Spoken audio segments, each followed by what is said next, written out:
Vraie Voix Sud Radio, 17h-19h, Philippe David, Cécile de Ménibus. Bienvenue dans les Vraies Voix, bonjour à tous, on est ravis de vous accueillir comme tous les jours de 17h à 19h avec Philippe David. Ah. Ça va Philippe? Ça va, mais j'ai un petit coup de blues. Qu'est-ce qu'il y a mon petit Vous chat? savez pourquoi? Non. Oh ben on va écouter ça.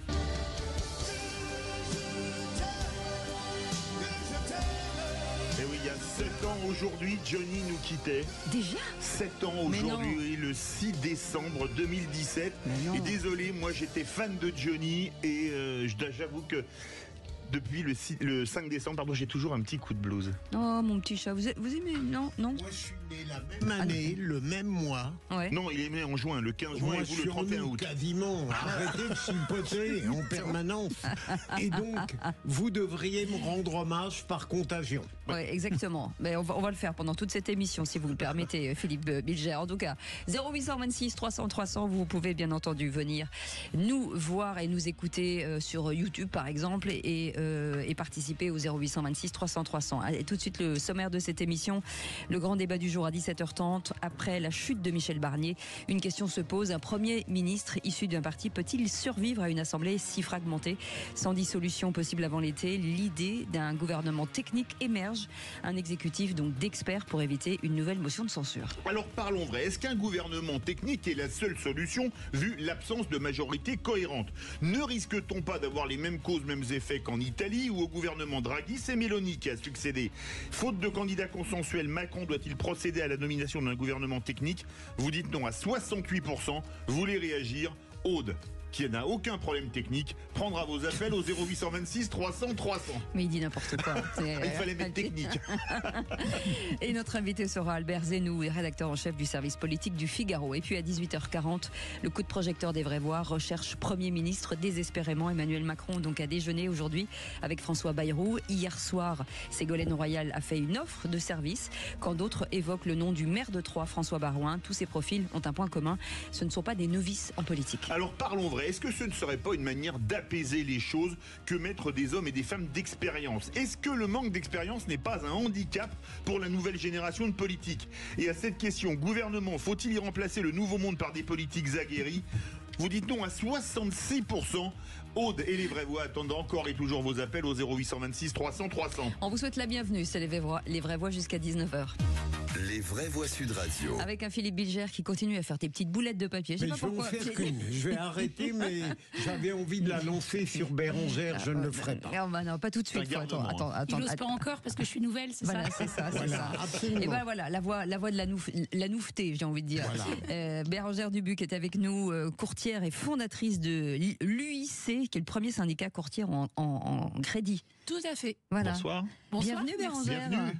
Cette première. Merci de m'accueillir pour cette première. J'espère être à la hauteur de l'énergie qui se dégage de l'émission. Voilà. Et en parlant d'énergie, justement, Loïc Le Floch, les gens est avec nous. Énergéticien, donc c'est Monsieur Énergie, voilà, on me pose des questions. Et quelle transition, ça va Loïc? Ça va, pas mal. Vous êtes Pas mal. Moi, je continue à considérer que tout ça est quelque chose de parfaitement fantasmagorique. Ils peuvent continuer comme ça longtemps. Oui, c'est ça. Bien sûr, vous parlez du contexte. Mais c'est bon pour les journalistes, mais enfin, disons que ça n'a pas beaucoup d'intérêt pour nous. Ah oui, d'accord. Okay. Très bien. Elle va être sympa cette émission. Okay. Allez, 0826 300 300. Ludovic est avec nous, qui nous appelle de Mont-de-Marsan. Bonsoir Ludovic.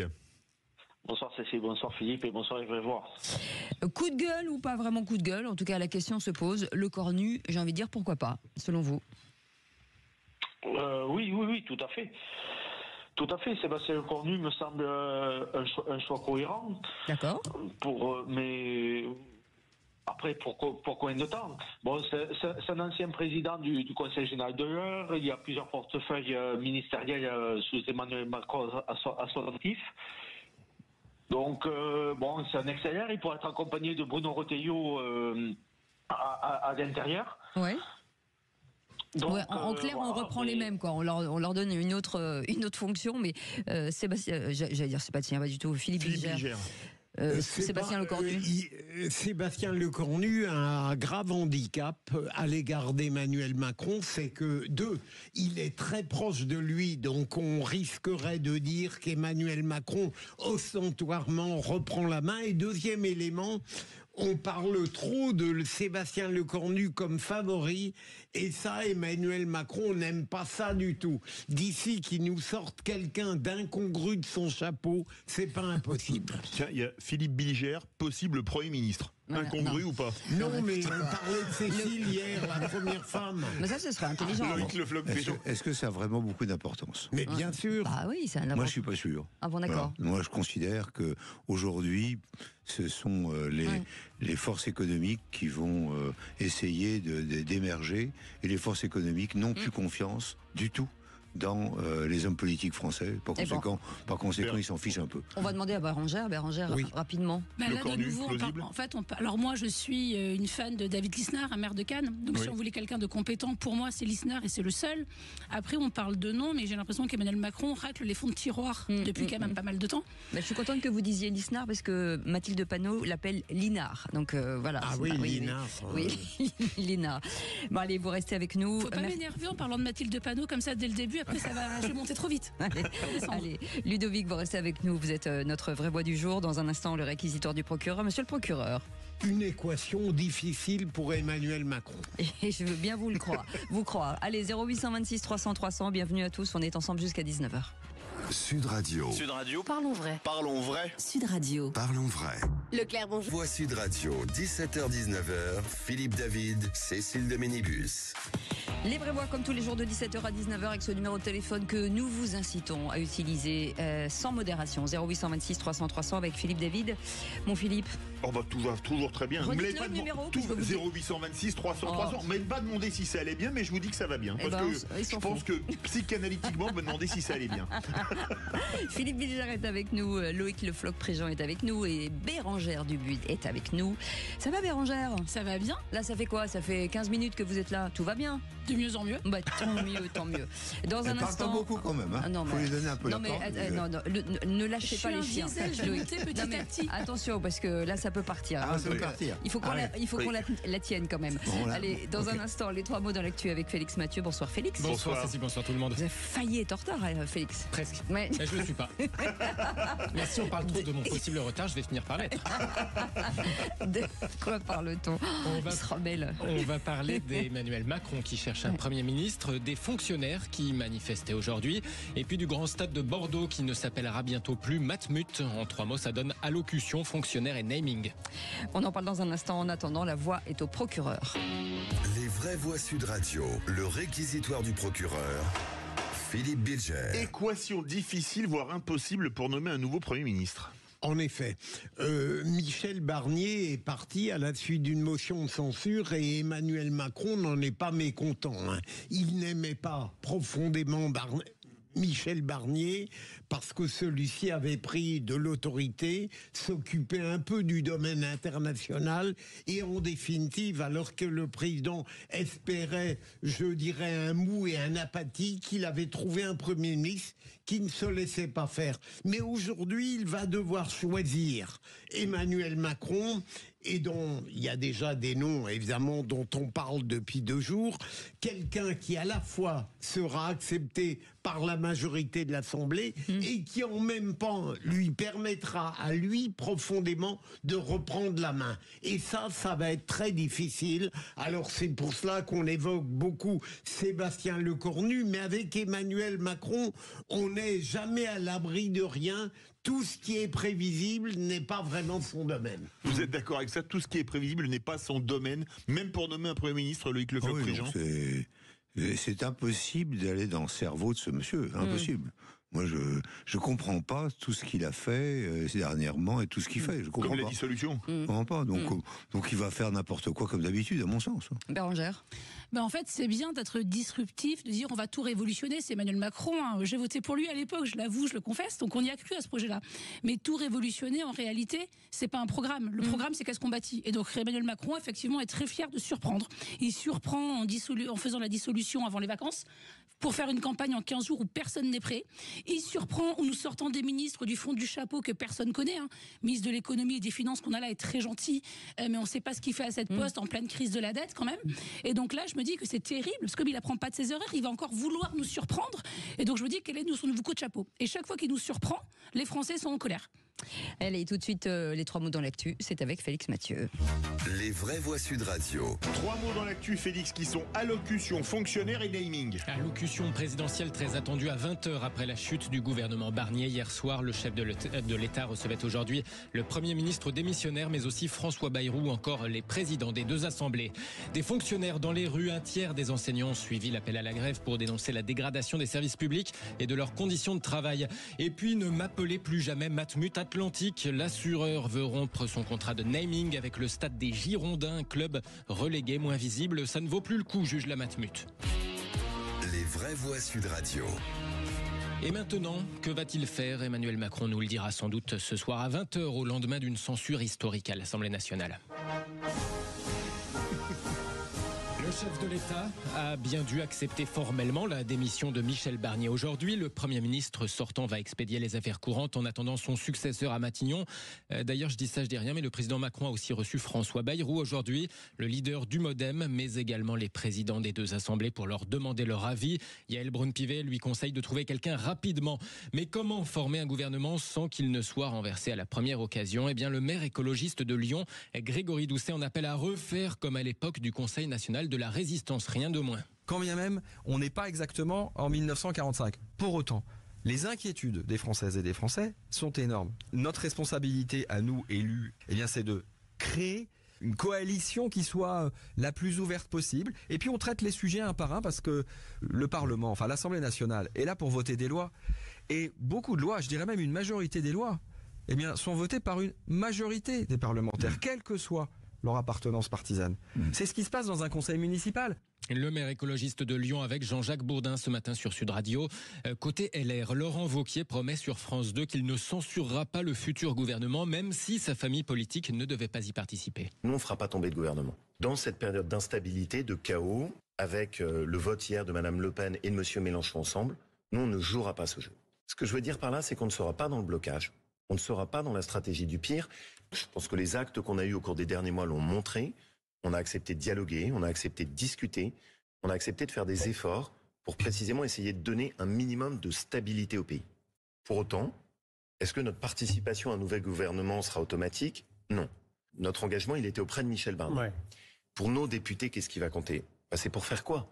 Toute autre réponse ce matin serait grotesque. Laurent Wauquiez, président du groupe Droite républicaine à l'Assemblée nationale. Philippe Bilger, si on a bien compris. J'ai le plus grand doute sur les affirmations de Laurent Wauquiez. Plus il est péremptoire, plus il m'inquiète. Quand on entend ça, il s'y nomme Lucie Castet, donc il la censure pas. Comme dirait Bayrou, le déconomètre fonctionne à plein tube, Loïc Le Floch-Prigent. Oui, enfin, c'est un discours de circonstance. Il est clair. Moi, j'aimerais qu'on parle d'idées. Chacun a son truc. Je crois qu'il faut faire très attention en ce moment que l'ensemble des politiques qui sont intervenus hier soir pour défendre ou positivement ou négativement la motion de censure ont dit beaucoup de bêtises. J'ai entendu beaucoup de bêtises. Et d'une certaine façon, à la fin, quand j'ai entendu Monsieur Barnier, j'ai trouvé qu'il était touchant. Bérangère Dubuis. Effectivement, moi j'aimerais qu'on parle d'idées, pas de stratégie. Là on parle déjà, que ce soit Wauquiez, Doucet, il faut faire un conseil, il faut faire un si, on ne sera pas dans le gouvernement, mais j'ai pas entendu parler dire d'idées, de projets. Pourquoi les Français sont pas contents? Ça, on n'en parle pas vraiment finalement. Allez, le deuxième mot, fonctionnaires. Plusieurs milliers d'entre eux étaient dans la rue aujourd'hui. 131 000 dans toute la France selon le ministère de l'Intérieur. Des manifestations prévues bien avant la tempête politique d'hier soir. Les syndicats de fonctionnaires appelaient à la grève contre la dégradation des services publics et de leurs conditions de travail. Mouvement suivi par environ un tiers des enseignants selon le ministère de l'Éducation nationale. Et même si les 4000 suppressions de postes ne sont plus à l'ordre du jour, forcément avec la censure du gouvernement et de son budget hier soir, eh bien Stéphanie, directrice d'école dans les Bouches-du-Rhône, veut mettre la pression sur le futur gouvernement. C'est plus à l'ordre du jour depuis hier soir 20h, donc on était grévistes, on était signalés grévistes et donc on est venu quand même manifester, puis peut-être aussi pour mettre un prochain coup de pression pour le futur gouvernement. Pour lui dire que c'est pas dans l'éducation nationale qu'il faudra supprimer des postes et faire des économies, peut-être que c'est ailleurs. On n'est pas responsable de ce budget, de cette faillite de la France et c'est un peu toujours sur les mêmes qu'on a l'impression qu'on va taper. On verra ce soir ce que dit le président Macron. En attendant, c'est lui qui nous a mis dans cette situation et qui n'a pas pris en compte le vote des gens. Stéphanie, directrice d'école dans les Bouches-du-Rhône, au micro Sud Radio de Lionel Maillet dans le cortège marseillais. Enfin, troisième mot, naming, la Matmut ne veut plus donner son nom au grand stade de Bordeaux. La compagnie d'assurance trouve visiblement que 2 millions d'euros par an, c'est cher payé pour donner son nom à un club relégué administrativement en National 2, c'est-à-dire en 4e division. Ne m'appelez plus jamais France. Voilà une nouvelle idée de chant de supporters. Ne m'appelez plus Matmut Atlantique. Je ne sais pas si notre réalisateur Maxime est d'accord pour chanter ça en tribune. Il est supporter des Girondins de Bordeaux, Maxime. Ouais, c'est pour ça. Il est au bout du rouleau, là. Oui. Le contrat de naming ne sera pas renouvelé en juillet 2025, faute de visibilité conséquente, indique la Matmut. Alors reste à savoir comment pourrait s'appeler désormais l'enceinte de 42 000 places construite en 2016. Je sais pas, peut-être qu'on pourrait imaginer un nom d'ancien maire, par exemple. Je dis ça, je dis rien. Imaginez Stade Chabandelmas, ça sonnerait bien. Voilà. Bon, là aussi, je m'en remets à l'avis de notre cher Maxime. Oui, bien sûr. Merci en tout cas. C'est toujours sympa de se faire lâcher comme ça par des grandes marques pour des raisons, c'est-à-dire On peut la comprendre. Hein, non, mais Philippe. Moi, c'est pour ça que j'aime pas le naming des stades. Pour moi, un stade, ça a un nom, c'est pas une marque. Voilà, le jour où ce sera Philippe David, je crains pour l'arbitre. J'aurais jamais. Merci. Ouais. Ok, merci beaucoup, Félix Mathieu. Le Premier ministre, c'est ça? Qu'est-ce qu'il dit? Qu'est-ce que vous dites? Il est en train de dire le jour où ce sera lui qui sera. Non, je ministre. Il veut qu'on appelle un stade à mon nom, c'est mais, fait. Mais vous en avez pas marre de dire des âneries là? Pour lui. On peut y aller ou on peut pas y aller? On peut y aller. Allez, on y va. Allez, dans un instant, vous restez avec nous. Retour sur le casse-tête politique d'Emmanuel Macron après la chute de Michel Barnier. Face à l'impossibilité de dissoudre avant l'été, le gouvernement technique est-il la seule solution? On en parlera. Alors parlons vrai. Est-ce qu'un gouvernement technique est la seule solution vu l'incapacité à créer une majorité cohérente au Parlement? Ne risque-t-on pas d'avoir les mêmes causes et les mêmes effets qu'en Italie où Meloni a succédé au gouvernement technique de Draghi? À cette question, faute de candidat consensuel, Macron doit-il procéder à la nomination d'un gouvernement technique? Vous dites non à 68%. Vous voulez réagir? Le 0826 300 300. Et Albert Zenou sera avec nous, rédacteur en chef du service politique du Figaro. Bonsoir, merci d'avoir accepté notre invitation. Bonsoir. Petite question courte, une réponse courte. Est-ce que là où le prochain locataire de Matignon sera aussi infusible? Sans doute, tant que Macron sera là et qu'il y a une possibilité pour lui de résister et d'avoir un Premier ministre qui fera le jeu, oui, ça servira encore de réfléchir. On en parle dans un instant. 0826 300 300. Merci de nous accueillir chez vous et merci de votre fidélité. Sud Radio. Sud Radio. Parlons vrai. Parlons vrai. Sud Radio. Parlons vrai. Voix Sud Radio, 17h-19h, Philippe David, Cécile de Ménibus.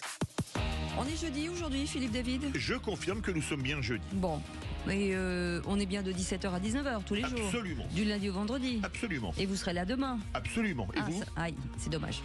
Bon, ouais, c'est pas grave. Toujours aussi aimable.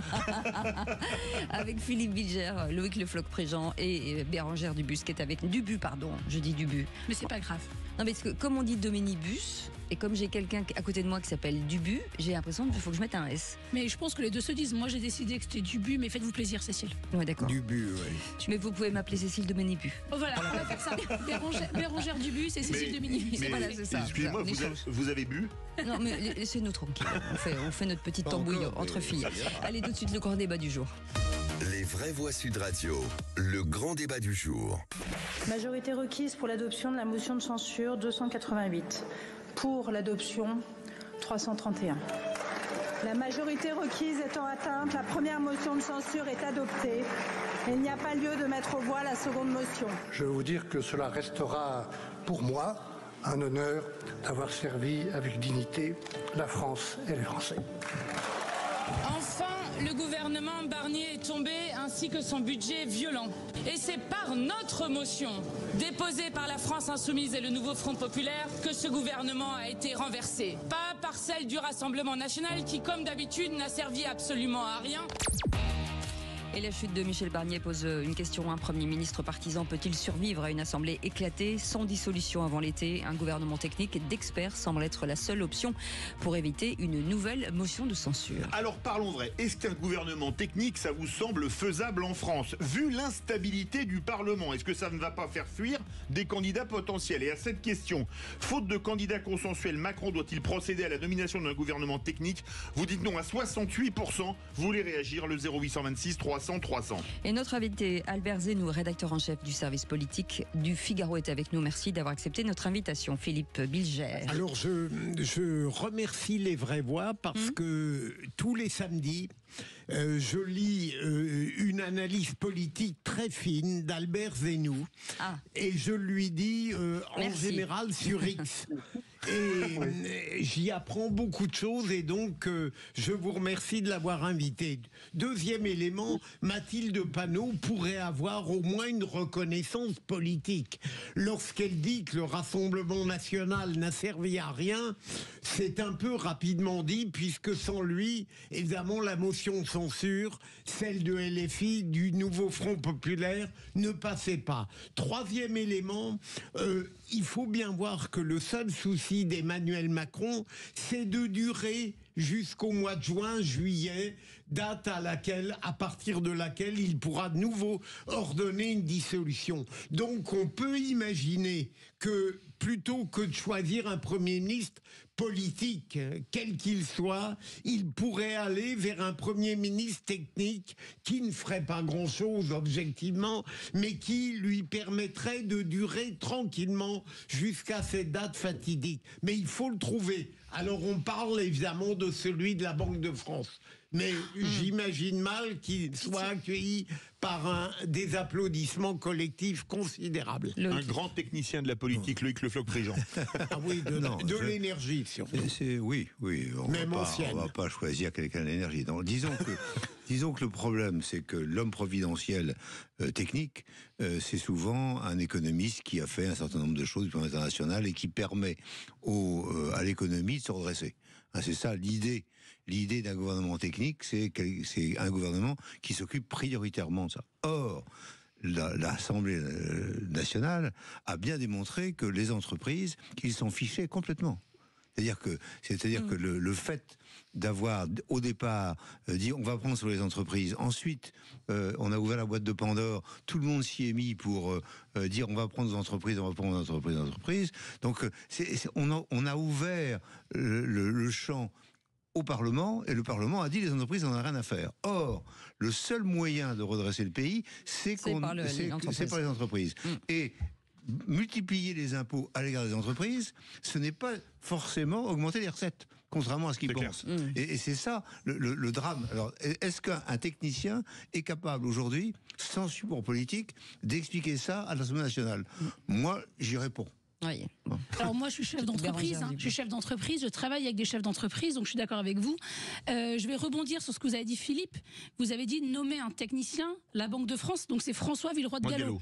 Mais François Villeroy de Galhau, autant directement appeler le FMI pour qu'on nous mette sous tutelle. François Villeroy de Galhau, quand même, c'est qui ? C'est celui qui a provoqué la crise de l'immobilier en faisant exprès de bloquer l'accès au crédit il y a 5 ans. C'est ce qui fait que des entreprises sont en défaillance. Nexity, plan social, Bouygues en licenciement, etc. Villeroy de Galhau, c'est celui qui interdit aux Français d'être propriétaires, faisant que les Français ont un sentiment de déclassement.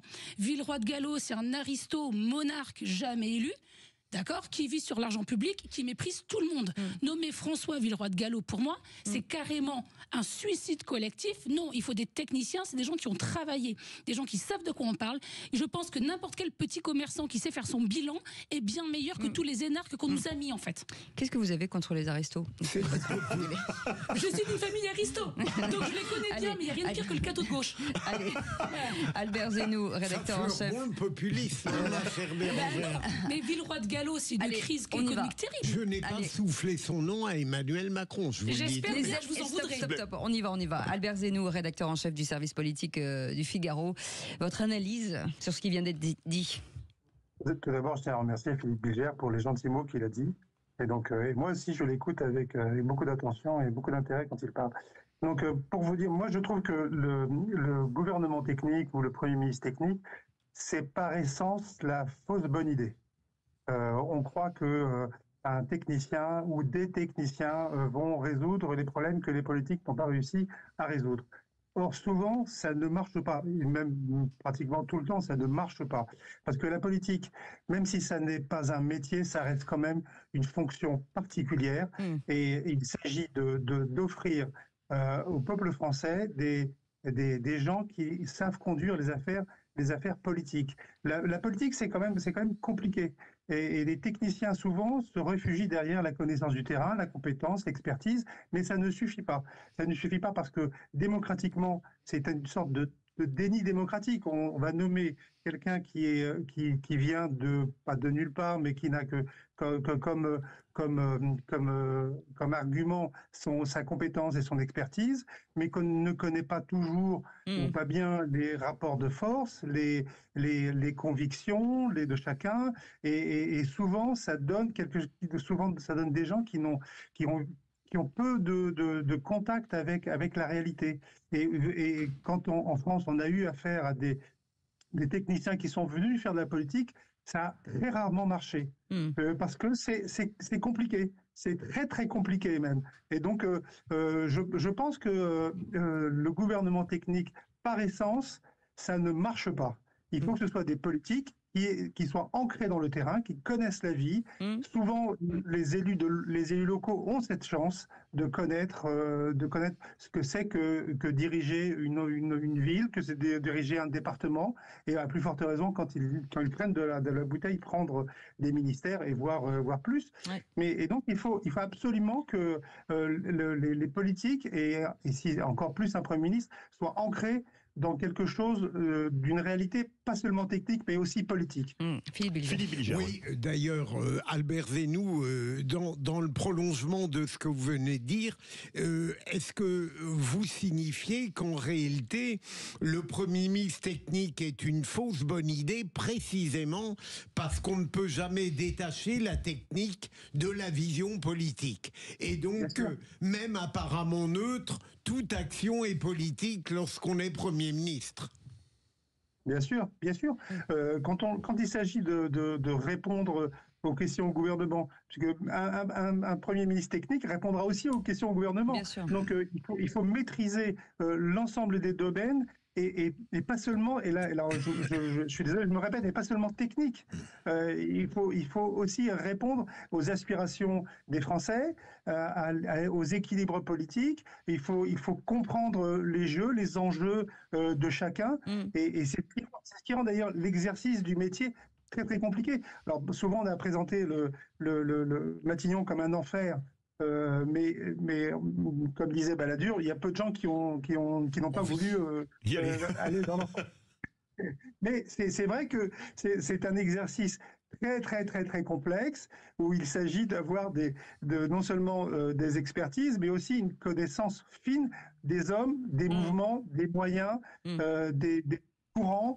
Et c'est ce qui rend la tâche à la fois excitante et en même temps compliquée. Loïc Lefebvre-Prigent. Et je voulais simplement rappeler qu'il y avait eu des ministres techniques autrefois, dont l'un qui était un homme tout à fait compétent, qui s'appelait Francis Maire, qu'on a nommé ministre de l'économie, et ça a été une catastrophe comme ministre. Par contre, du point de vue de la sidérurgie, il connaissait. Lui aussi. Voilà. Ouais. Vous voyez, donc c'est quand même très différent d'être chef d'entreprise et soudain, même si on prend non pas des énarques qui n'ont jamais rien fait de leur vie, comme dit Bérangère, mais qu'on prend des gens qui ont fait quelque chose. Qui ont fait quelque chose de leur vie. Même si on prend des gens comme ça, on n'est pas sûr du résultat, parce qu'effectivement, c'est un autre métier.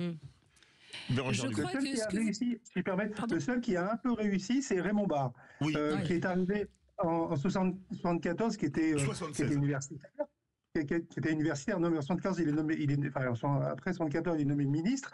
Il est universitaire. Il est commissaire européen. Il est nommé Premier ministre en 76 en remplacement de Jacques Chirac.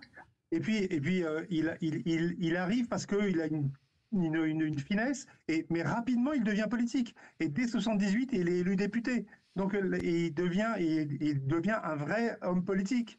Mais je pense que dans ma mémoire défaillante politique, c'est le seul technicien, entre guillemets, qui peut faire un petit peu exception. Mais en même temps, Raymond Barre, tout le monde n'est pas Raymond Barre. Oui, il était déjà quand même très politique. Parce que moi, je l'ai connu. Quand on parle de professionnels de la politique, d'hommes politiques, je crois qu'on a un vivier. On a regardez le Sénat. Le Sénat, ça marche bien. Les sénateurs, ça fonctionne. Regardez les maires. Je crois qu'on a des vrais élus de terrain. Et c'est peut-être aussi ce qui a manqué. Ce qui qui a manqué à Emmanuel Macron, tout le monde le dit, c'est ce vivier sur le terrain. Et aujourd'hui, quand on parle de techniciens, c'est vrai qu'on a des maires qui savent gérer des villes. Alors je reviens à David Lisnard, mais il y en a d'autres. Cannes, qui était la ville quasiment la plus endettée il y a 10 ans, est désendettée aujourd'hui. On va parler des problèmes d'insécurité, des problèmes de transport. On a des maires qui, sur le territoire, ont fait des choses exceptionnelles. Les sénateurs, on a des sénateurs qui maîtrisent totalement leur sujet, que ce soit la santé, que ce soit l'immobilier. Et donc peut-être effectivement qu'entre le technicien, je suis d'accord, et l'homme politique de parti, il y a l'élu de terrain, et c'est peut-être ce qui nous a un petit peu manqué dans ce gouvernement. Et on voit bien que Bruno Retailleau, qui était sénateur, brille aujourd'hui dans le gouvernement qui vient d'être renversé. Tout à fait. Allez, 0826. C'est souvent la faute à l'abandon du cumul des mandats. Ouais. Tout à fait. Sont arrivés à l'Assemblée des députés qui n'étaient en rien connectés au terrain et sont souvent des apparatchiks et des idéologues purs. Allez, 0826 300 300 avec Ludovic des Landes. Une réaction, Ludovic? Oui, réaction. Déjà, un petit constat, c'est que dans beaucoup de pays européens, il n'y a plus de bipartisme et de majorité sans coalition et sans accord. Ce qui veut dire qu'aussi, au niveau dans ma proposition de Cornu tout à l'heure, il ne serait pas censuré par le RN dès le départ, puisque le RN resterait au centre du jeu. Mais par rapport à votre débat, ce que je voulais dire, c'est que la France a surtout besoin d'être libérée du poids du bureaucratique, de sortir de ces chemins technocratiques sans âme, ce qui a été un peu dit, qui nous conduisent en plus dans le fédéralisme européen. Et aujourd'hui, la France est majoritairement à droite, quoi qu'en dise le nouveau Front populaire, et elle doit absolument retrouver son indépendance dans l'action, dans un projet fédérateur, avec la nécessité d'investir pour relancer la machine économique et agir en priorité sur le pouvoir d'achat, la sécurité, la baisse des taxes. Et quel que soit le Premier ministre, si on continue dans ce chemin-là, et avec même un projet rectificatif basé comme celui de M. Barnier sur les impôts et les prélèvements, il y aura sanction, forcément. Alors, vaste programme. Albert Zenou, quand vous entendez Ludovic, est-ce que c'est quelque part, il n'appelle pas à un changement de paradigme, mais se pose une question, est-ce qu'au-dessus du politique, il n'y a pas la haute fonction publique, ce qu'on appelle la technostructure, qui quelque part est celle qui a le pouvoir aujourd'hui dans le pays? Elle a un pouvoir, effectivement, la technostructure a un vrai pouvoir sur des ministres politiquement faibles. Je m'entends par là parce que quand vous avez des ministres qui arrivent, ou des premiers ministres, qui n'ont pas la capacité de dire non à leur administration centrale, c'est là que les choses se compliquent. Vous savez, il est coutume de dire qu'un directeur d'administration centrale, il voit passer dans sa carrière entre 10 et 20 ministres. Et il sait très bien que lui va rester et que le ministre, au bout de 1 à peut-être des fois 2 mois, comme le dernier gouvernement, ou plus, va passer. Donc on dit oui, monsieur le ministre, et puis derrière, on fait ce qu'on veut. Et vous avez une vraie, ce qu'on appelle le deep state, l'état profond. Qui mène un peu la danse. Alors, il ne s'agit pas de tomber dans un complotisme débridé, mais c'est vrai qu'il y a une part de l'administration, de la haute administration, qui maintient les ministres et les dirigeants qui les cadenasse.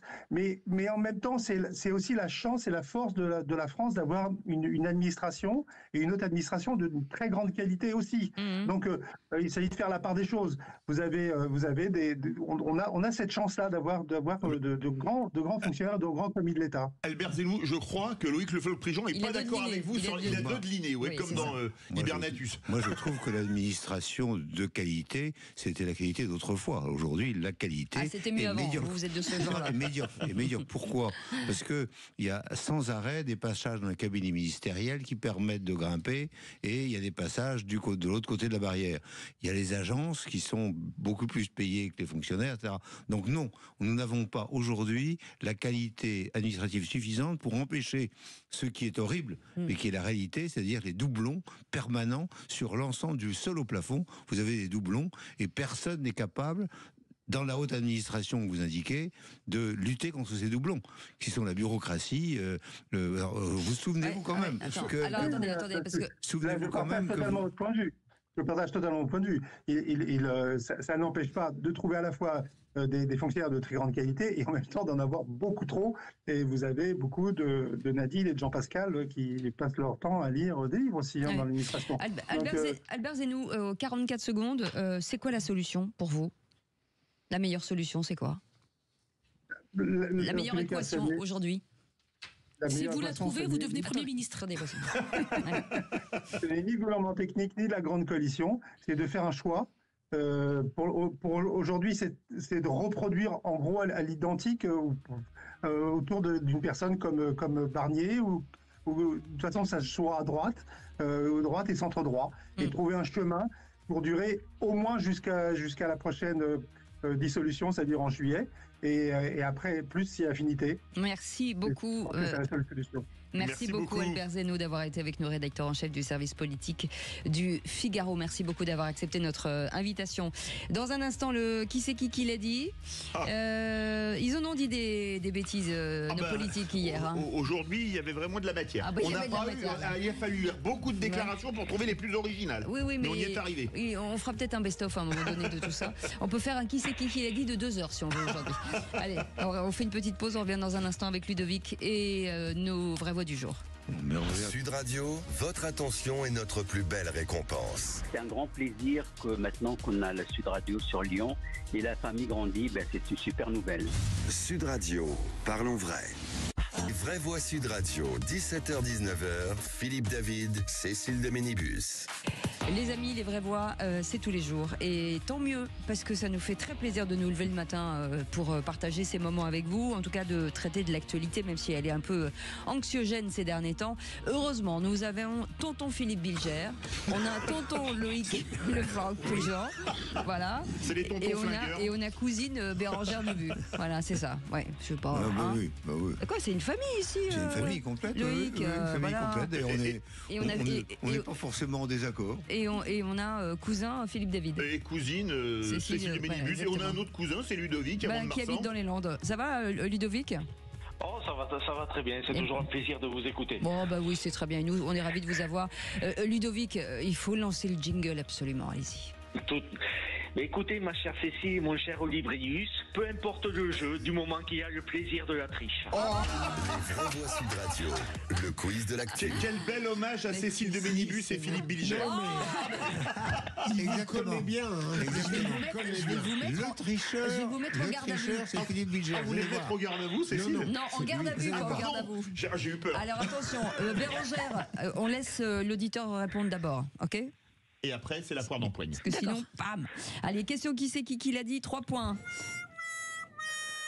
Qui c'est quoi? Il s'est trompé. Je crois qu'il s'est trompé. J'enlèverai les moufles à 18h, je vous le promets. Attention. Ça n'a rien à voir. Allez, pas de réponse, là. Allez, on y retourne. C'est la régie, j'ai 3 points.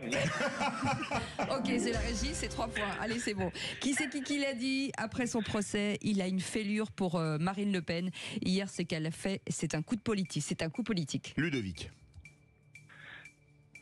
Je n'ai pas entendu, Seigneur. C'est un chef de parti et chef qu'on n'entendait pas. Chef de groupe politique à l'Assemblée. Et chef de région qu'on l'entend. Voilà. Oui, bonne réponse, Laurent Wauquiez. Exactement, 3 points. Qui c'est qui l'a dit à 2 points, Ludovic? Il est tout à fait possible de financer la retraite à 62 ans et même à 60 ans. Ludovic. Ah non. Bonne réponse de Ludovic. Il est hyper bon, Mathilde Ludovic. Panot. Ouh, attention, là, ils font une tête à l'intérieur, là, je vous le dis pas. Question... On est désespérés. Hein. Question, qui c'est qui l'a dit? Déclaré forfait. Allez, qui c'est qui l'a dit? 2 points. Il y a divergence avec la France insoumise. Je ne veux pas simplement résister et protester, je veux gouverner. Ludovic.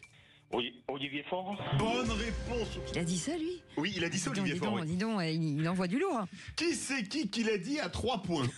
Vous les allez faire. Que l'on aime ou pas Emmanuel Macron, c'est le chef de l'État et on a besoin de cette solidité. Ah. Gabriel Attal. Non. Allez-y, les vrais voix. Michel Barnier. Non. C'est un président de région. Ouais. Xavier Bertrand. Bonne réponse de Bérangère Nebu qui marque les 3 premiers points. Xavier Bertrand. Qui c'est qui l'a dit? 2 points. Nous serions au gouvernement ensemble si Bruno Retailleau avait préféré la droite plutôt que la Macronie. Ciotti. Bonne réponse de Ludovic qui marque 2 points. Alors celle-là, elle est facile. Qui c'est qui l'a dit à 1 point? Oui, je suis disponible et je l'ai écrit au président de la République. Ludovic. Il n'y en a qu'une. Je dirais Ségolène. Trop facile. Allez, la dernière, pour que Philippe ou Loïc puissent dire un truc. C'est qui l'a dit 2 points. Il faut tout faire pour que les socialistes se détachent de la France insoumise. C'est pas un député dont le nom finit par Non, il n'a pas dit ça. Il peut être ministre. Il peut être ministre. Pourtant c'est bien lui. Il est déjà ministre. Il peut être Premier ministre. Il peut être Cornu. Oui. Bonne réponse de Philippe Bilger. Quoi? Bravo. Le cornu. Combien Écoutez, Ludovic, 10 points. Bravo, Ludovic. Bravo, Bérangère, 3 points pour sa première bravo. C'est qui le patron? 2 points pour Philippe Bilger. C'est désolé. Comme d'habitude. Oui. Moi, j'arrive en dernier, j'écoute pas la radio. Oui. Merci Ludovic d'avoir joué avec nous. Putain, ça c'est une info. Je vais vous bloquer sur une chaîne de radio. Vous allez voir vous. Ludovic est très fort. Ludovic, merci beaucoup d'avoir joué avec nous. On vous embrasse très fort. Vous restez avec nous. Dans un instant, le journal, la météo de Rémi André et le coup de gueule de Philippe David. Mon coup de gueule, ça va être contre certains qui sont les idiots utiles du capitalisme. Eh bien, très bien. On en parle dans un instant. Je fais même du Lénine, alors. Oui. Eh bien, allons-y. Merci de votre fidélité. On est ensemble jusqu'à 19h. Sud Radio. Sud Radio, parlons vrai. Parlons vrai. Sud Radio. Parlons vrai. Leclerc. Les vraies voix Sud Radio, 17h-19h, Philippe David, Cécile de Ménibus. Encore une heure qui vient de passer très très vite, hein Philippe David? Enfin, à la vitesse de la lumière. C'est fou. Il faudrait qu'on profite, il faudrait qu'on ralentisse un petit peu le temps. Même quand vous êtes avec moi, vous me manquez. Oh, c'est mignon. C'est beau, c'est magnifique. On fait des cœurs. Avec Philippe Bilger. Ça va mon Philippe? Ah, ça va. À qui écrivez-vous Philippe? Non, j'étais en train d'interroger qui avait pu dire cette phrase de Philippe David. C'était Philippe David. Parce que c'est tellement beau. Loïc, le floc Prigent, ça va Loïc? Oui, très bien. Il faut répondre, c'est le plus beau jour de ma vie ou un truc qui claque quoi. Dès que je suis avec vous. Dit-il à 6 mètres du micro. On se rendait que je suis avec vous. Mais il se repose là. Alors que Bérangère. Si tu as envie que je me rapproche, tu me dis. Hein, mais voilà, du Shabadabada. Écoutez, du Shabadabada, voilà. Avec Bérangère Dubu, elle est très contente d'être là. Et moi, je suis ravie, enchantée d'être là. Merci. Ouais, merci, avec plaisir. Ce sera 500 €. Mais bon, après vous les donnez à qui vous voulez, mais faut quand même les donner à la personne qui vous a contacté en premier. Je dis ça, je dis rien. On en était où là? Parce qu'on ne sait plus où on en est du coup. C'est l'heure du répondeur. Mais il y a un répondeur, exactement. Parce qu'il y a un numéro de téléphone. 0826 300 300. Et vous laissez des messages. Et on va l'écouter puisque c'est comme ça. Avec plaisir. Bonjour, Eric de Moselle. Écoutez, on est en train de tirer un boulet rouge sur les responsables de la censure. Mais je crois que ce qu'il ne faut pas oublier, c'est qu'on paye un peu plus de 7 ans de Macronie. Voilà. Le vrai responsable, c'est Macron, avec toutes ses mesures, avec tout son caractère, sa façon d'être. Il s'est fait pénaliser plusieurs fois durant les élections. Ça, on l'a peut-être un petit peu oublié, mais je crois que le vrai responsable, ce sont Macron et ses différents gouvernements. Philippe Bilger. On pouvait considérer que la dissolution avait créé le désordre d'aujourd'hui, mais notre auditeur va plus loin et il montre qu'il a une hostilité profonde à l'égard d'Emmanuel Macron. Et je peux comprendre que depuis 2017, mon Dieu, une animosité collective se développe à l'égard de Macron, à tel point que tout ce qu'il dit est très mal perçu. Loïc Le Floch-Prigent. Oui, je pense que tout le monde est d'accord là-dessus. C'est un peu popularité, bien sûr. Je crois que l'acte de la dissolution est tellement effrayant d'impréparation et de bêtises que on voit que les 5 ans qui ont précédé sont de l'improvisation permanente. Donc moi, je n'ai pas une mesure favorable vraiment aux entreprises industrielles pendant toute cette période. J'en ai pas une. Bérangère Dubu. Moi, je suis d'une nature assez... J'ai foi dans l'humanité, dans les gens. Je suis d'une nature assez confiante. Et c'est vrai que Emmanuel Macron, au début, je ne comprenais pas forcément la détestation qu'il y avait sur son personnage. Voilà, j'ai mis ça sur des raisons hautes, ce qu'il représentait. Et force est de dire qu'il a qui cristallise la colère partout, que c'est lui que les Français veulent pas, et que moi, la première, je suis profondément déçue de ce qui s'est passé. Allez, dans un instant, le coup de gueule de Philippe David. Oui, contre les idiots utiles du capitalisme. Bon, au moins, ils servent à quelque chose. Allez, à tout de suite. Sud Radio. Sud Radio. Parlons vrai. Parlons vrai. Sud Radio. Parlons vrai. Sud Radio, 17h-19h, Philippe David, Cécile de Ménibus. Retour des vraies voix avec Cécile de Ménibus. Bien évidemment, on a oublié de rappeler son titre de président, Philippe Bilger, ce qui était un véritable véritable crime de lèse-majesté pour lequel nous nous flagellerons avec Cécile. Loïc Le Floch-Prigent, qui est président aussi, qui est président aussi, et encore une présidente, et petite nouvelle, Bérangère Cubu. Ça en fait du monde. C'est royal. Et vous êtes quoi? Vous êtes celui qui râle. Celui qui râle. Les vraies voix Sud Radio. Comme d'habitude, je vais remettre le clocher au milieu du village, un grand village dont la cathédrale s'appelle Sainte-Cécile, probablement en hommage à Cécile de Ménibus, puisque nous prenons la direction d'Albi. Pourquoi Albi? Parce qu'un restaurant a été épinglé pour y avoir fait travailler et séquestrer, il n'y a pas d'autre mot, 4 travailleurs sans papier venant du Bangladesh, de Guinée et du Sénégal. Des travailleurs sans papier qui trimaient 7 jours sur 7 pour un salaire, j'ai du mal à dire le mot salaire vu son montant, de 4 € de l'heure. À la fin de leur service, ils étaient enfermés à clé dans le bâtiment pour dormir sur des matelas posés à même le sol, dans un lieu qui n'était même pas équipé de moyens de lutte en cas de départ de feu. Bref, de l'esclavage, il n'y a pas d'autre mot à mon avis. Et c'est un triple coup de gueule que je vais pousser. Un coup de gueule contre les patrons voyous, ceux qui se plaignent de ne pas trouver de personnel, mais qui n'ont aucun problème pour employer des clandestins qu'ils peuvent transformer en esclaves vu leur absence de papier. Un coup de gueule contre, à l'autre bout de l'échiquier politique, que ce soit des associations ou des partis politiques, ceux qui militent pour l'ouverture des frontières et qui, avec leur humanisme à 2 balles, enrichissent les mafias de passeurs et les patrons voyous, bref, les idiots utiles du capitalisme, comme disait Lénine. Et enfin, pour les politiques à l'idéologie franc-frontiériste, qui pensent qu'un monde sans frontières, c'est bien, parce que les frontières, c'est pas bien, alors qu'avec de véritables frontières, ces clandestins ne pourraient pas rentrer en France pour y devenir des esclaves. Honte à tous ceux qui s'engraissent sur la misère humaine, et surtout, ne croyez pas que l'immigration clandestine a une quelconque vertu pour ceux qui viennent, ni pour les Français. Elle ne sert qu'à enrichir des patrons voyous et à se donner bonne conscience en demandant l'ouverture des frontières et des papiers pour tout le monde à d'autres. En clair, les capitalistes et leurs idiots utiles. Votre indignation est tout à fait justifiée, mon cher Philippe. Et quelqu'un qui cite Lénine à notre époque ne peut pas être totalement mauvais. C'est pas si bas. Loïc Le Floch-Prigent. Qui veut dire merci. Je crois qu'il faut faire attention aux patrons en la matière. Un patron aujourd'hui dans l'industrie, je ne parle pas d'ailleurs. Là, c'est la restauration. C'est quelqu'un qui cherche au contraire à fidéliser son personnel et à augmenter sa qualification au mesure du temps pour le fidéliser. Donc on n'est pas du tout dans cette perspective. On est bien d'accord.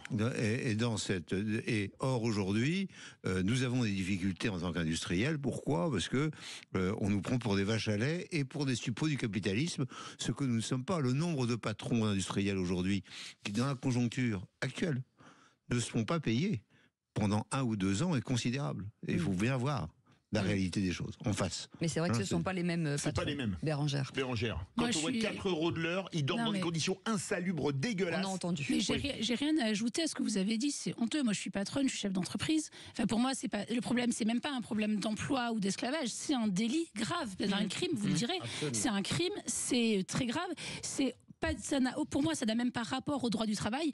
Pas plus que tuer sa femme, c'est de l'amour. Pas plus qu'une agression sexuelle, c'est du désir. Vous voyez, c'est de la possession. Faire travailler quelqu'un comme ça n'a rien à voir avec le droit du travail. C'est un crime.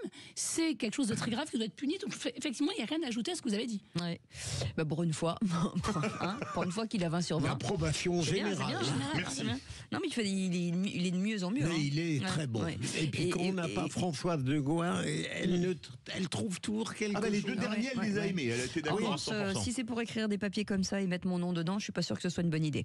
Voilà, je vous le dis comme je le pense. J'ai cité Sainte-Cécile. Oui, mais vous avez dit oui, Cécile de Ménibus, comme si presque c'était moi. Ah, mais c'est une très belle cathédrale. Oui. C'est vrai. Je suis une très belle cathédrale. Allez, vous restez avec nous dans un instant. Félix Mathieu, tout de suite même. Félix Mathieu, pardon. Les vraies voix Sud Radio. Et la chute du gouvernement ne pose pas question seulement au monde politique. Beaucoup d'entreprises déplorent l'incertitude ambiante. Inquiétude notamment dans les PME, les petites et moyennes entreprises. Quand elles étaient déjà fragilisées, l'incertitude n'arrange rien, explique Catherine Guerniou, chef d'entreprise et vice-présidente de la Fédération française du bâtiment. On envisage la distribution des primes de fin d'année. On se pose de sérieuses questions. On a du mal à faire nos budgets de 2025, n'ayant pas des critères solides sur lesquels on peut se baser. Et derrière, moi, ce qui m'inquiète, c'est la santé de mon entreprise. Et on est beaucoup d'entrepreneurs à être dans le même cas. Je veux éviter le licenciement parce que derrière, ce sont aussi les salariés qui vont être les premiers impactés. Alors, on va reparler d'ailleurs des difficultés spécifiques du secteur du bâtiment avec votre tour de table tout à l'heure, Bérangère. Mais pour en revenir à l'incertitude politique liée à l'absence de majorité, puis désormais donc à cette censure, l'incertitude était déjà là, mais elle va s'accentuer, estime aujourd'hui le patron du distributeur des coopératives U, Dominique Schelcher. Or, l'incertitude, les Français, les chefs d'entreprise en particulier, la détestent, écrit sur LinkedIn le patron de la 4e chaîne de supermarchés de France. À l'approche des fêtes de fin d'année, la Fédération du commerce et de la distribution partage également cette crainte que l'incertitude politique et l'incertitude sur le budget du pays incitent plus ou moins consciemment les consommateurs à y aller mollo sur les dépenses, à rester prudents au cas où. Par exemple, tout cela aurait un impact sur les remboursements par la sécurité sociale. Ça avait été évoqué lors des débats parlementaires, même si en réalité, a priori, on ne devrait pas avoir de panne de carte vitale, il ne faut pas exagérer. Bon, en tout cas, pour le moment, cette incertitude ne se ressent pas sur les grands équilibres mondiaux aujourd'hui. L'euro a même progressé aujourd'hui très légèrement par rapport au dollar. Notez tout de même que les agences de notation y voient un signal négatif en termes de capacité de la France à rétablir une bonne trajectoire sur ses finances publiques. Ces mêmes agences de notation, Moody's et Standard & Poor's, qui récemment avaient maintenu la note française, mais en la plaçant sous perspective négative. Elles n'ont pas manqué aujourd'hui de faire savoir que ça n'arrangeait rien. Philippe Bilger. Oui. Loïc. Normal, on l'a dit et redit. Donc il y avait un budget qui n'était pas parfait, c'est clair, mais disons que la censure était de trop. Donc c'est ça. Alors il y avait quelques professions qui avaient intérêt à garder le budget antérieur pour quelques mois, mais c'est reculer pour mieux sauter. L'instabilité dans laquelle nous sommes aujourd'hui est pernicieuse pour tout le secteur des petites entreprises. Allez, restez avec nous. On va pouvoir vous offrir des jolis cadeaux, vous le savez, puisque le grand sapin de Noël Sud Radio, c'est maintenant. C'est peut-être pour vous l'occasion d'ouvrir votre cadeau de Noël en direct sur Sud Radio. Vous allez peut-être remporter votre tablette tactile offerte par la Confédération des buralistes, votre calendrier de l'Avent de la marque Guino contenant des produits et des soins de beauté, ou encore de nombreux autres cadeaux qui vous attendent, bien entendu, au pied de ce sapin Noël Sud Radio. Pour gagner, c'est facile. 0826 300 300. C'est toujours le même numéro. En revanche, c'est jamais le même chiffre. Entre 1 et 10, Bérangère 7. 7e appel au standard 0826 300 300. Une tablette tactile offerte par la Confédération des buralistes et votre calendrier de l'Avent, la marque Guino, qui contient des produits de beauté. Et vous en serez une beauté, vous. Allez. Allez, on fait une petite pause. On revient dans un instant. Le tour de table de l'actu, c'est quoi chez vous? Je parlerai de cette femme que j'adore, Ségolène. Allez, avec vous, le tour de table de l'actu. Je parlerai de la dissolution. Et Bérangère, je parlerai de nos entreprises, notamment dans l'immobilier. On en parle justement dans un instant. Soyez les bienvenus, 0826 300 300. À tout de suite. Sud Radio. Parlons vrai. Parlons vrai. Sud Radio. Parlons vrai. Sud Radio. Parlons vrai. Sud Radio, 17h-19h, Philippe David, Cécile de Ménibus. Merci de nous accompagner tous les jours de 17h à 19h. C'est un plaisir en tout cas d'être avec vous, à commenter le quotidien, l'actualité du jour avec Philippe Bilger aujourd'hui, Loïc Le Floch-Prigent et Bérangère Dubu et Philippe David, bien entendu. Tout de suite. Ça va David? Philippe David? Très bien. Extrêmement bien, et vous? J'ai failli vous appeler David. Bon, c'est pas grave, vous savez. Ouais, je sais, c'est pas non plus un drame. Je suis habitué. On y va? David, Philippe, c'est Allez, pas mal. Le tour de table de l'actu des vraies voix. Encore ces stupides actualités. Ça dépend de la masse d'informations. Quand il a rien à dire, il dit rien. Il n'a pas été élevé chez les porcs, excusez-nous. Le tour de table De l'actualité. Et Philippe Bilger voulait parler de Ségolène Royal, qui a fait, au nom des femmes et petites filles, fait candidature à Matignon. Oui, en fait, je n'ai jamais pu me déprendre d'une estime pour Ségolène Royal, pour une raison d'ailleurs très simple, c'est qu'en politique, j'ai toujours préféré les tempéraments et les caractères aux idées. J'ai eu des amis à gauche, j'en ai même beaucoup, mais parce que, en quelque sorte, les natures m'intéressent plus que les idéologies. Et Ségolène Royal, depuis le début, depuis la campagne de 2007, et pourtant Nicolas Sarkozy avait fait la plus formidable campagne en 2007 d'un homme de droite, n'empêche qu'elle avait résisté et elle avait été torpillée par son propre parti. Et depuis, je la suis, je l'écoute, elle a un culot d'enfer, j'ai de l'estime pour elle, elle dit parfois des billevesées, mais au fond, des êtres comme ça, on en a besoin dans la vie. Et elle ne sera pas Premier ministre, c'est évident, elle le sait, elle le sent, mais elle a affirmé cela en disant ce matin, au fond, si je ne l'avais pas dit, personne n'aurait songé à mettre dans les premiers ministres possibles des femmes. Et donc, en ce sens-là, elle a gagné. Loïc Lefloc-Prigent. Oui.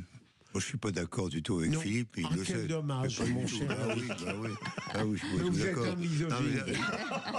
Vous ne l'avez pas convaincu. C'est des gens qui me disent ça, oui, mais je ne suis pas d'accord, du tout. Non, je crois que quand on a un vide complet de projets, de vision, il n'y a aucune raison d'être favorable à un personnage politique. Aucune raison. Alors, il n'y a pas de vision, il n'y a rien. Il y a rien, c'est un vide complet pour moi. Bérangère Dubuis.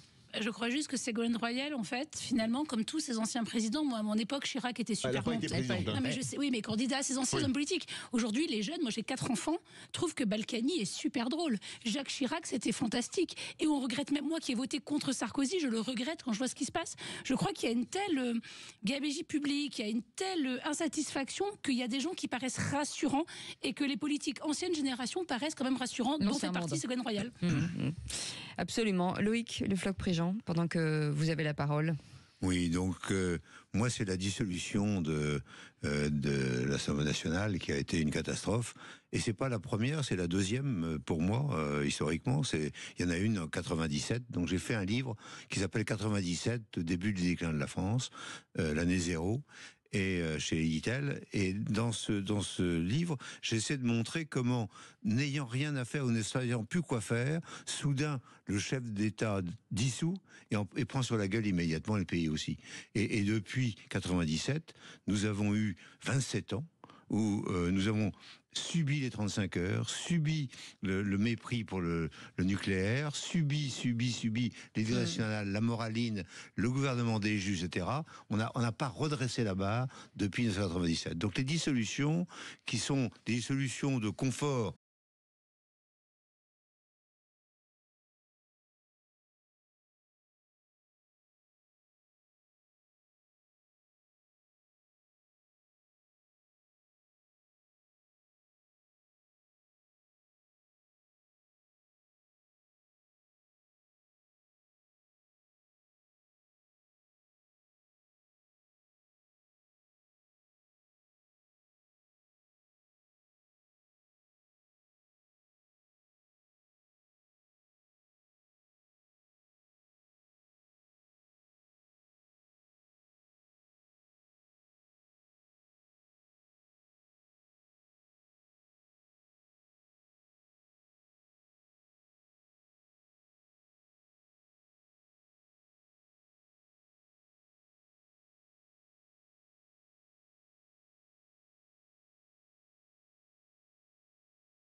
Sud Radio, 17h-19h, Philippe David, Cécile de Ménibus. Retour des vraies voix, ils sont toujours là, frais et dispo, bien évidemment Cécile de Ménibus, Philippe Bilger, Loïc Le Floch-Prigent et Bérangère Dubu, et c'est l'heure du coup de projecteur des vraies voix. Les vraies voix Sud Radio, le coup de projecteur des vraies voix. Michel Barnier est donc tombé, mais alors par qui Emmanuel Macron va-t-il le remplacer? Bonjour, c'est Ségolène Royal. J'ai senti comme un devoir face à la situation de blocage et d'inquiétude des Français. Ah bon? Oui. Je suis disponible et c'est dans ce cadre, moi, que j'ai dit ma disponibilité. Je suis disponible, finalement, je suis disponible. Je l'ai comprise tout de suite, mais peut-être n'est-elle pas éblouissante. François Baroin est un homme politique de grande qualité. Voilà autre chose. Il est un des premiers ministres possibles. Les Français veulent une alternance sans équivoque. Les Français choisiront un gouvernement de droite et de centre-droit, et dans ce cas-là, je suis disponible pour le gouverner. Vive la République! Vive la France! Emmanuel Macron a déjeuné aujourd'hui avec François Bayrou en pleine recherche de ce nouveau Premier ministre. Déjà hier, Ségolène Royal a fait des offres de services à d'autres noms aussi tournent. Vous le savez, le maire de Troyes, François Baroin, vous l'avez entendu, et tous ces profils ont un point commun, ce ne sont pas des novices de la politique. Alors parlons vrai, est-ce que l'échec de Barnier, qui n'est pas un novice non plus, ne montre pas les limites de la méthode? Y a-t-il encore des hommes et des femmes d'État dans la classe politique? À cette question, gouvernement, faut-il y remplacer le nouveau monde par des politiques aguerris? Vous dites non à 69%. Vous voulez réagir, le 0826 300 300. Avec des réactions sur Twitter, Xaniamp nous dit un politique aguerri ne veut pas dire un bon politique aujourd'hui. On est d'accord. Royal est une opportuniste woke soumise qui aime la soumission. Elle a trop profité du système. Barouin ne fera plus rien et Bayrou est peut-être pourra peut-être être mis devant le fait accompli. Voilà. Philippe Bilger. Alors. La question de Sud Radio est très pertinente. Mon premier mouvement aurait été de dire, évidemment, pardon, on va chercher des hommes ou des femmes expérimentés parce qu'on n'en trouve plus aujourd'hui véritablement. Mais je veux lutter contre ma tendance un peu réactionnaire à trouver que le passé était forcément remarquable et beau. Dans le passé, on a connu des personnalités politiques qui étaient médiocres. Il y en a eu beaucoup.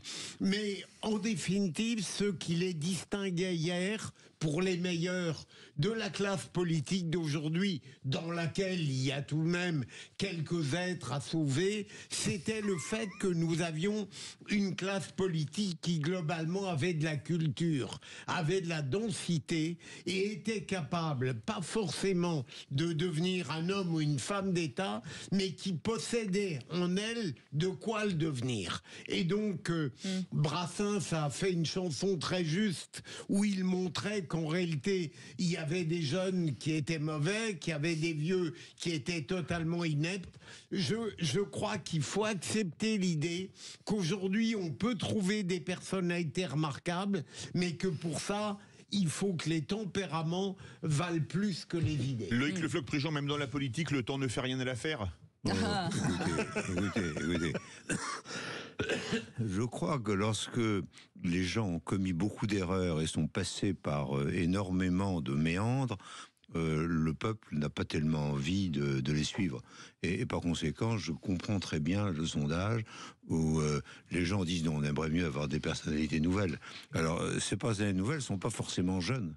C'est-à-dire que moi, je connais beaucoup de jeunes qui sont vieux.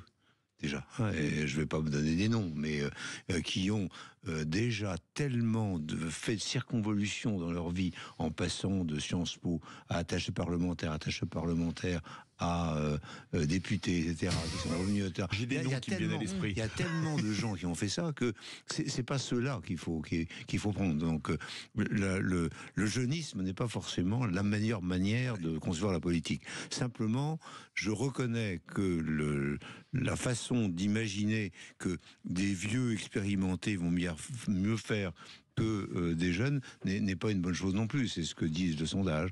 Donc il faut un peu de tout. Voilà. Mais l'expérience de maire, quelle que soit l'expérience de maire, dans des trucs, là par exemple le jeune maire de Saint-Ouen qui est Karim Monral, il a eu son expérience de maire dans une situation difficile. Il voit les difficultés des gens, il voit le temps. Bon, c'est quelqu'un de jeune, mais qui a une certaine expérience et du terrain, ce que disait Bérangère et du caractère. Donc si jamais on a un peu d'expérience, en particulier en mairie, et si jamais on a du courage et de la volonté, c'est ça le sujet, le courage et la volonté. Si on n'a pas de courage et pas de volonté, ben on est dans le... Bérangère. Je vous disais, oui, il y a un sentiment de nostalgie, notamment chez les jeunes, qui trouvent qu'à l'époque, les grands hommes politiques, ils vont les trouver drôles, alors qu'à l'époque, quand nous, on vivait sous Chirac, moi, je suis allée dans la rue, etc. Je crois que ce qui manque principalement, quand vous dites l'expérience, c'est déjà... Il y a quelque chose qui me choque, en fait, c'est le respect de la règle. Je crois que je suis pour le coup conservatrice sur ça. Je peux être très ouverte sur plein de sujets. Aujourd'hui, une Assemblée nationale qui est débraillée, qui parle mal, du langage vulgaire, agressif, ça, c'est pas possible. Et je crois qu'on a besoin de gens qui maîtrisent les codes, qui maîtrisent les usages, parce qu'on ne peut pas avoir une politique apaisée si dans son langage, dans son attitude, on ne l'est pas. Et je crois que c'est ça que veulent les Français. C'est ni des jeunes ni des vieux, c'est des gens responsables, en fait, dans leur attitude générale. J'aimerais une Assemblée qui soit respectueuse, propre et qui parle d'idées. C'est ça qui me déçoit. Mais les gens dont vous parlez, ils ont été élus au premier tour, hélas. Hein, donc c'est ça qui est dramatique. Moi, je dis, les Français ont une curieuse façon de considérer la vie politique. Je reviens sur Michel Barnier. Lorsqu'il a été nommé, tout le monde a trouvé, finalement, ça fait consensus en disant, il est statutaire, il est rassurant, c'est l'ancien monde. Mais il y a assez peu de gens qui se sont dit, c'est une mauvaise idée. C'est-à-dire qu'il est arrivé au bon moment, il a rassuré tout le monde. Ça, c'est pas bien fini, mais... Vous avez raison, Cécile, qui montre d'ailleurs qu'on peut avoir des qualités de décence, de politesse, de dignité, d'apaisement, mais n'être pas forcément un habile politique. Mais ces qualités de Michel Barnier, même maintenant qu'il est rejeté, je ne les oublie pas, et je rejoins ce qu'a dit Bérangère, c'est même le socle fondamental à partir duquel un homme ou une femme politique peut construire son succès. Il a été rassurant, si je peux me permettre. Michel Barnier représentait... Il a quand même mouché... Il représentait quelque chose de rassurant, je trouve, et c'est ce qu'on attend des hommes politiques, un petit peu cette éducation, cette constance, cette rigueur, ce sérieux que nous, on a au quotidien. On se comporte mieux au quotidien que certains députés à l'Assemblée aujourd'hui. Mais c'est clair. Le mot de la fin, Loïc Le Floch-Prigent, en 30 secondes. Je pense qu'effectivement, il faut rassurer, mais il faut aussi avoir de la volonté et du courage. Et là, devant une situation très complexe, il faut dire, moi je vais là, et essayer de considérer qu'il existe une population et qu'il faut convaincre la population aussi, pas seulement le Parlement. Et ben moi je vais là parce que c'est là que l'horaire me demande de raccrocher l'antenne. À la bonne heure. Merci beaucoup Philippe Bilger, merci beaucoup Loïc Le Floch-Prigent, je vais y arriver. Merci beaucoup Bérangère Dubu pour cette première. Bravo Bérangère. Bravo. Bravo Bérangère. Merci infiniment. Je suis assez impressionnée d'être quand même présente à côté de Philippe, Loïc, Cécile, Philippe. Oui. Je vous connaissais tous alors que vous ne me connaissiez pas et je suis quand même comme une gamine à Noël. Mais si, moi je vous connaissais puisque je suis venue vous chercher. Oui, c'est vrai. Je vous scrutais. Merci. Trop de noms, là, oui.